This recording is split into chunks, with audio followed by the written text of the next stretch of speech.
स्थानिक स्वराज्य संस्थेच्या अनुषंगानेच आदरणीय पवार साहेबांनी बैठक बोलवलेली आहे। शशिकांत शिंदे साहेब, सुप्रियाताई, जयंत पाटील साहेब, देशमुख साहेब, त्याच्याचबरोबर इतरही सर्व मोठे नेते हे या बैठकीला येणार आहेत। आव्हाड साहेब आहेत, काही खासदार अमोल कोल्हे साहेबांसारखे तिथे येतील आणि आम्ही एकत्रित चर्चा करून पुढे काय करायचं, कशा पद्धतीने लढायचं। बऱ्याच ठिकाणी काही जिल्हा प्रमुख जे आपले आहेत त्यांनी काही प्रस्ताव आपल्यापर्यंत पाठवलेले आहेत, त्याच्याबद्दल काय निर्णय घ्यायचे अशा पद्धतीची ही बैठक असणार आहे आणि त्या बैठक झाल्यानंतरच आपल्याला कळेल की पुढे आपण कसं लढणार आहोत। दादा, खरं तर तुमच्या पक्षाच्या बैठकीत किंवा अजितदादांच्या पक्षाच्या बैठकीत एक सूर कायम पाहायला मिळाला। तुम्ही राष्ट्रवादींच्या एकत्रीकरणासंदर्भात स्थानिक स्वराज्य संस्थांच्या निवडणुकीत आपलं एक नेता म्हणून काय या सगळ्या विषयासंदर्भात म्हणणं आहे आणि तुमची काय भूमिका राहणार? एक आपण सगळ्यांनी समजून घेतलं पाहिजे। आदरणीय पवार साहेबांनी सुद्धा आणि आमच्या अध्यक्षांनी सुद्धा सांगितलेलं आहे की जिल्हा पातळीवर जो कुठला योग्य निर्णय असेल तो निर्णय आपण घ्यायचा आहे। याच्यामध्ये जिल्हा परिषद, पंचायत समिती, नगर परिषद, नगरपंचायत या बाबतीतले निर्णय हे जिल्हा पातळीवर घेतले जातील। फक्त निर्णय घेण्यापूर्वी वरच्या कार्यालयामध्ये नाही तर वरच्या अधिकाऱ्यांना नाही तर पदाधिकाऱ्यांना हे सांगितलं जाईल असं तिथं ठरलेलं आहे। एक आपण सगळ्यांनी समजून घेतलं पाहिजे की भाजप हे आपलं प्रमुख हे विरोधक त्या ठिकाणी आहे आणि त्या अनुषंगाने भाजपबरोबर आपण जायचं नाही अशी काही प्रमाणात भूमिका अनेक पदाधिकाऱ्यांनी तिथं घेतलेली आहेत। शेवटी जो काही प्रमुख शहरं आहेत ज्याच्यामध्ये महानगरपालिका आहेत त्या महानगरपालिकेमध्ये निर्णय घेत असताना मात्र सर्व नेते त्याच्यामध्ये सहभाग घेतील, इतरही पक्षाचे नेते एकत्रित बसतील आणि योग्य असा निर्णय महाविकास आघाडी म्हणून आम्ही सर्वजण घेऊ असं त्या ठिकाणी वाटतंय। दादा, असं म्हणता येतं तुम्हाला की एरवी प्रत्येक गोष्टीवर प्रतिक्रिया देणारे रोहित पवार कुठं कुठं गायब झाले, आता का पवार बोलत नाही? शिरसारांना मला सांगायचं आहे की तुम्ही तुमच्या बाबतीतलं बोला। जो काय भ्रष्टाचार 5,000 कोटी रुपयाचा तुम्ही केलेला आहे त्याच्याबद्दल मात्र तुम्ही कुठं तोंड तिकडं उघडत नाही आणि नको त्या विषयामध्ये तोंड तुम्ही जर उघडत असाल तर एकदा समोरासमोर येऊ द्या, मग आपण बोलूया मीडियासमोर काय खरं आणि काय खोटं। राहिला प्रश्न काही पार्थ पवारांच्या बाबतीतली भूमिका, गेले 3 दिवस झालं, तसं बघितलं तर गेले 8-9 दिवस झालं माझी तब्येत ही नीट नाही। त्यामुळे सोशल मीडियावर सुद्धा तुम्ही जर बघितलं असेल, काल तर मी अकोल्याला जाणार होतो, तिथं मला जाता आलं नाही। सोशल मीडियावर व्यक्त होत असताना तिथं भूमिका घेत असताना ती स्वतःची भूमिका असणं महत्त्वाचं आहे। ऑफिसकडनं कुठलं तरी एक ट्विट गेलं आणि त्याच्यावर आपली भूमिका असतं असं नाही, त्याच्यावर विचार करावा लागतो। पण मी 3 दिवस हे कुठेही बाहेर न गेल्यामुळे तिथं कुठेही प्रतिक्रिया ही दिलेली नाही। पण दादा, पार्थ पवारांच्या एकंदरीतच जमीन गैरव्यवहार प्रकरणासंदर्भातची तुमची काय भूमिका आहे? खरं तर शरद पवारांनी देखील काल अकोल्यात म्हटलं की या सगळ्या संदर्भात निष्पक्ष चौकशी झाली पाहिजे आणि गृहमंत्र्यांना विचारलं पाहिजे की त्यांनी गुन्हा पार्थ पवारांवरती का नोंदवला नाही। एक आपण समजून घेतलं पाहिजे, तुम्ही सत्तेत असला काय नसला काय, जर तुम्ही कुठलीही गोष्ट इल्लीगल करत असाल मग तुम्ही सत्तेतल्या नेत्यांची नातेवाईक असू द्या, विरोधातल्या नेत्यांचे नातेवाईक असू द्या, नाहीतर व्यावसायिक असू द्या, नाहीतर तुमचं सरकारशी कुठेही घेणं देणं नाही। जर तुम्ही इल्लीगल गोष्ट करत असाल तर मग तुमच्यावर कारवाई त्या ठिकाणी झाली पाहिजे, त्या बाबतीतली शहानिशा झाली पाहिजे, काय खरं काय खोटं हे लोकांसमोर तिथं आलं पाहिजे। पण हे बघत असताना चेन काय, कारण कुठलाही निर्णय एक व्यक्ती घेत नसतो, त्याला पाठिंबा देणारं काही अधिकारी असतात। ते अधिकारी कोण, कशा पद्धतीने ते वागतात, अधिकारी मग काही लोकांनाच का तिथं महत्त्व देतात, काही लोकांचीच कामं तिथं का होतात, गरिबाची का होत नाही, या सगळ्या गोष्टीची शहानिशा करणं अतिशय महत्त्वाचं आहे। आणि हे करत असताना आमचं एकच मत आहे की कुठलाही नेता असू द्या, नेत्याचा परिवारातला कुठलाही व्यक्ती असू द्या, चूक केली असेल तर ती चूकच समजून योग्य पद्धतीची कारवाई त्या ठिकाणी झाली पाहिजे। पण ती कारवाई होत असताना भेदभाव कुठं झाला नाही पाहिजे याची सुद्धा दक्षता घेतली पाहिजे।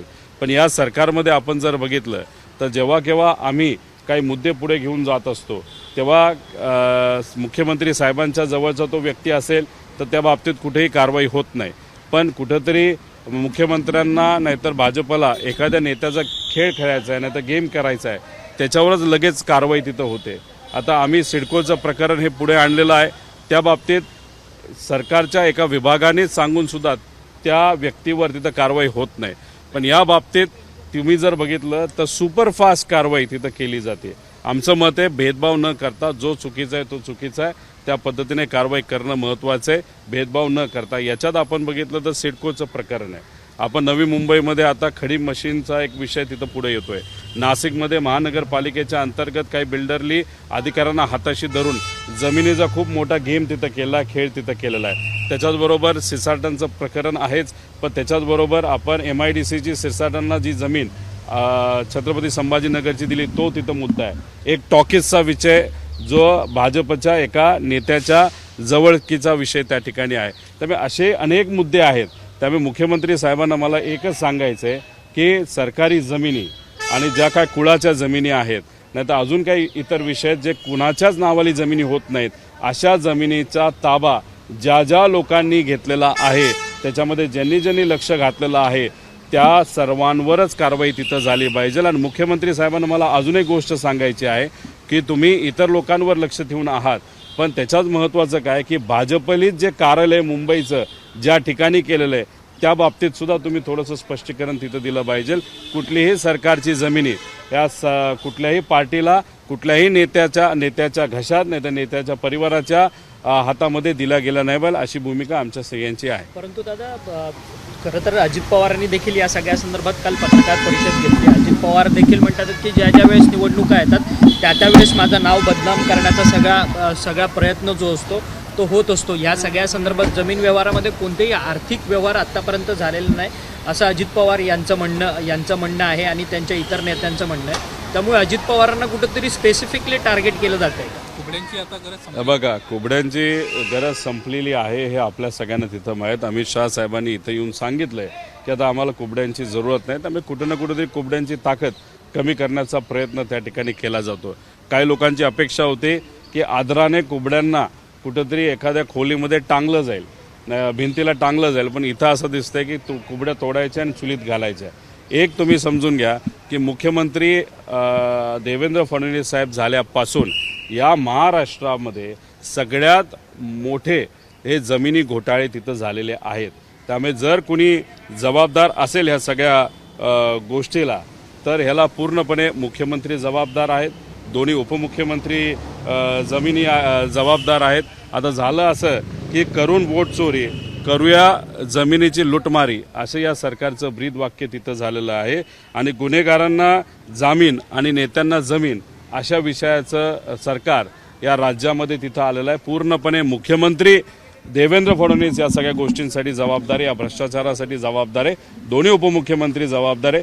सरकारमध्ये असणारा प्रत्येक व्यक्ती या गोष्टीसाठी तिथं जबाबदार आहे. म्हणजे पुण्यामध्ये जैन हॉस्टेलचा विषय तिथं गरम झाल्यानंतर हा विषय तिथं निघाला, पण त्याच्याचबरोबर आपण अहिल्यानगरमध्ये गेलो, तिथं परत जैन समाजाची जमीन काही लोकांनी लुटलेली आहे. त्यामुळे ह्या सगळ्या याद्या काढल्या, ती यादी फार मोठी त्या ठिकाणी जाते. त्यामुळे त्या अनुषंगाने सर्वांवरच कारवाई झाली पाहिजे, भेदभाव न करता, अशी आमच्या सगळ्यांची मागणी आहे. आता तुम्ही कुबड्यांचा विषय काढला, खरं तर एकनाथ शिंदेच्या विषयासंदर्भात जो आहे त्यांच्यावर कुठेही कारवाई होती नाही. अजित पवारांच्या बाबतीत होती, म्हणजे अजित पवारांची जी कुबडे म्हणून नोंद करतायत त्याची गरज सुपरफास्ट शिंदेची मात्र तशीच आहे, अजून त्यांना एकनाथ शिंदे साहेबांची जरूरत या सरकारमध्ये असणाऱ्या भाजपच्या सर्व नेत्यांना मुंबईच्या इलेक्शनसाठी आहे. मुंबईचं इलेक्शन जसं संपेल तसं एकनाथ शिंदे साहेबांना सुद्धा टार्गेट केलं जाईल. त्यांना पूर्णपणे राजकीय दृष्टिकोनातून संपवण्याचा प्रयत्न तिथं केला जाईल. त्यांच्या ठाण्यामध्ये सुद्धा त्यांना नीट राजकारण करून दिलं जाणार नाही, अशी भूमिका भाजपची तिथं 100% असणार आहे. पण तुमचं अंतर्गत काय, तुमची उणीधुणी काय, तुम्ही कोणाची जिरवता, याच्यापेक्षा या राज्यामध्ये मुख्यमंत्री देवेंद्र फडणवीस साहेब आल्यापासून हे जे काही जमिनीचे घोटाळे मोठ्या प्रमाणात सुरू आहेत, मोठ्या बाहेरून गुजरातवरनं आणि आंध्रावरनं आलेल्या कॉन्ट्रॅक्टरचे जे काही घोटाळे तिकडे सुरू झालेले आहेत, काही कॉन्ट्रॅक्टरला सहजपणे रेव्हेन्यू डिपार्टमेंटकडनं पेनल्टी माफ केली जाते, ते सुद्धा 100, 200 कोटीची. हे सगळं जर कोणाच्या काळामध्ये सुरू आहे ते फक्त आणि फक्त देवेंद्र फडणवीस हे जे मुख्यमंत्री आहेत त्यांच्याच काळामध्ये एवढ्या मोठ्या प्रमाणात भ्रष्टाचार आहे. त्यामुळे भ्रष्टाचार जेव्हा एवढ्या मोठ्या प्रमाणात होत असतो त्याचे धागेदोरे हे मुख्यमंत्र्यांपर्यंत 100% त्या ठिकाणी असतात. पण मुख्यमंत्री स्वच्छ दिसावेत यामुळे कुठेतरी एक वेगळ्या पद्धतीचं राजकारण भाजपकडनं केलं जातं, असं आमच्या सगळ्यांचं मत आहे. सोशल मीडियात एक वाक्य सध्या खूप प्रसिद्ध झालं आहे, आत्या पाटी आजोबांकडून मात्र पार्थ पवारांना काठी, अशा पद्धतीची चर्चा आहे. तुमचं भाऊ म्हणून काय म्हणणं आहे?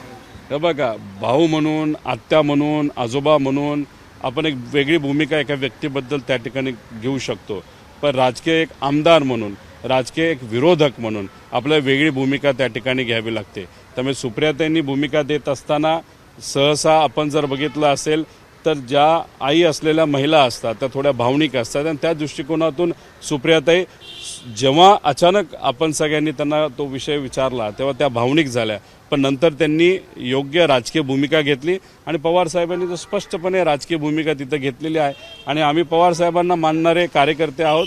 आम्ही पवार साहेबांच्या विचाराने काम करणारे लोक आहोत. दादा, मनोज जरांगे पाटलांना कुठंतरी जीवे मारण्याची धमकी आलेली आहे. त्या सगळ्या संदर्भातले पुरावे माझ्याकडे आहेत असं मनोज जरांगे पाटलांनी पत्रकार परिषदेतच थेट सांगितलेलं आहे. त्यांनी धनंजय मुंडे यांचं नाव देखील सांगितलं. त्यानंतर धनंजय मुंडेकडनं चॅलेंज करण्यात आलं की आपण नार्को टेस्ट करूया.